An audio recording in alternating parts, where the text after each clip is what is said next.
আসসালামু আলাইকুম এভরিওয়ান, আশা করি সবাই ভালো আছেন। সবাইকে ঈদের অগ্রিম শুভেচ্ছা। ঈদে বা ইফতারিতে আমরা বিভিন্ন ধরনের ডেজার্ট তৈরি করে থাকি। আমার আজকের রেসিপি ফালুদা। আর ফালুদা আমাদের সবারই অনেক পছন্দের একটি ডেজার্ট। আমরা কম বেশি সবাই তৈরি করতে পারি, তবু আমি আমার বানানো ফালুদার রেসিপিটি আপনাদের সাথে শেয়ার করলাম।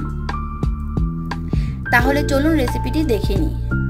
রেসিপিটি শুরু করার আগে প্রতিবারের মতো বলছি, প্লিজ আমার চ্যানেলটি সাবস্ক্রাইব করে পাশে থাকা বেল আইকনে ক্লিক করুন, যাতে আমার নতুন নতুন রেসিপিগুলো আপনার নোটিফিকেশনে সবার আগে চলে যায়। একটি পাত্রে পর্যাপ্ত পরিমাণ পানি বসিয়ে দিয়েছি আর পানি ফুটিয়ে নিয়েছি। এখন এর মধ্যে দিয়ে দিচ্ছি হাফ কাপ পরিমাণ সাবুদানা। এই হাফ কাপ পরিমাণ সাবুদানা সিদ্ধ হওয়ার পর আরও ডাবল হয়ে যাবে। এখন এই সাবুদানাগুলো ভালোভাবে সিদ্ধ করে নিব, যতক্ষণ না পর্যন্ত সবগুলো সাবুদানা সাদাটে ভাবটি চলে না যায়।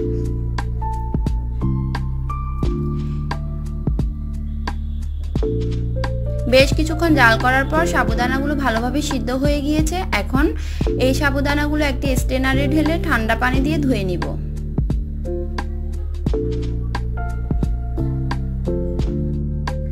আমি আরও একটি পাত্রে পানি ফুটিয়ে নিয়েছি। এখন এর মধ্যে একটি কোকোলা নুডলসের অর্ধেকটা পরিমাণ দিয়ে দিচ্ছি। আর কোকোলা নুডলস সিদ্ধ হতে বেশি সময় লাগে না, একবার ফুটে উঠলেই নামিয়ে নিব।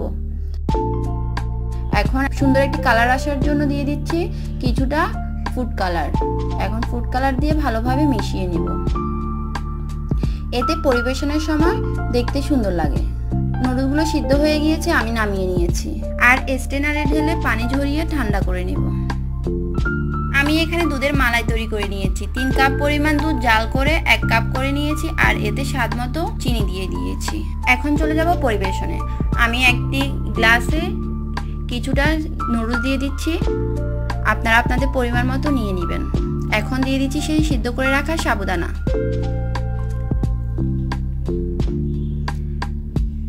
পরিমাণ মতো সাবুদানাও দিয়ে দিয়েছি। এখন এর মধ্যে দিয়ে দিব জেলিগুলো আমি প্যাকেট দিয়ে তৈরি করেছি। আপনারা যে কোনো সুপার শপে এই জেলির প্যাকেটগুলো পেয়ে যাবেন, আর অবশ্যই কেনার আগে হালাল কিনা তা দেখে নেবেন। আর জেলিগুলো তৈরি করার ইনস্ট্রাকশন কিন্তু প্যাকেটের গায়ে দেওয়া আছে। আর দিয়ে দিচ্ছি কিছুটা কলা। আপনারা আপনাদের পছন্দ মতো যে কোনো ফ্রুটস অ্যাড করতে পারেন। আবারও উপর দিয়ে দিচ্ছি কিছুটা নুডলস।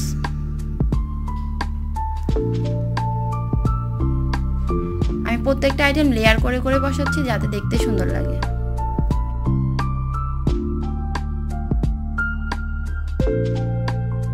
এখন আবারও কিছুটা জেলো দিয়ে দিলাম।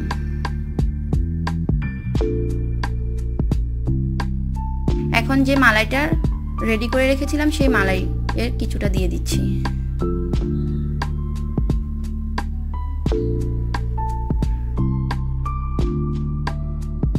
আর উপর দিয়ে দিচ্ছি আইসক্রিম।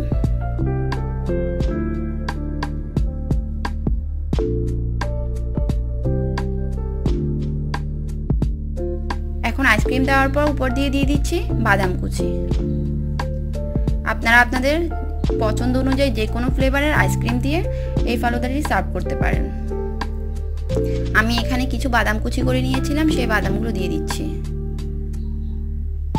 ব্যাস তৈরি হয়ে গেল খুব মজাদার ফালুদা, যা খুব সহজে বাসায় গেস্ট আসলে বা যে কোনো অকেশনে তৈরি করে নিতে পারেন।